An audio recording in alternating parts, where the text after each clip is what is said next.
Okay, isang magandang umaga po sa ating mga tagapakinig.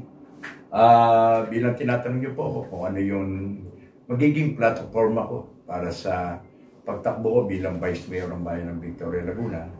So, di naman po lingid sa iba na tayo po ay nagsimula bilang kagawad ng barangay 1997.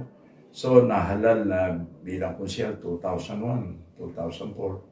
So, hindi po nagustuhan ng iba yung panunungkulan na may kahigpitan, ay tayo po ay nadala pababa, sabi nila.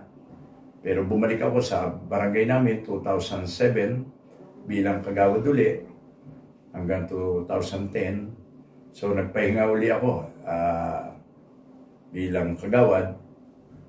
2013 tayo po ay naging kapitan dito sa barangay San Francisco hanggang ngayon at present ay nagawa po natin yung mga tulong para mga programa para sa barangay San Francisco. At syempre, pangunahin ko po ay talaga yung Peace and Order. So nakilala tayo sa Peace and Order, nakilala tayo sa kalinisan, lahat po ng mga mamamayan, unang-una, sino man, bumoto man o hindi, yan po yung ating ginawa. Yung leadership, ginawa po natin lahat, kung sino man tao na lalapit sa akin, sa tanggapan ko, ay welcome po. Kaya na tinagurian po tayo na talagang si Kapitan Oni ay walang hindi. Basta sa pangangailangan ng mga tao, laging always ready siya.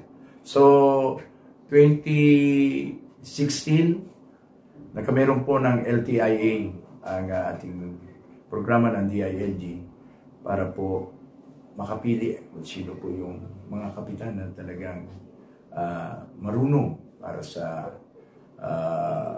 Lupon Tagapamayapa Incentive Awards.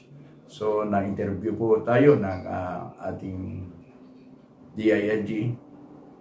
Nakalimutan ko na kung sino po yun, pero sila po yung nag-interview dito para mailaban po sa 4th, 5th, 6th class municipality. So, na-train po tayo ng ating mga mentor sa DILG. Nag-umpisa po 2016 na bigay po yung award 2017. Tayo po yung nangunguna sa provincial winner sa Laguna.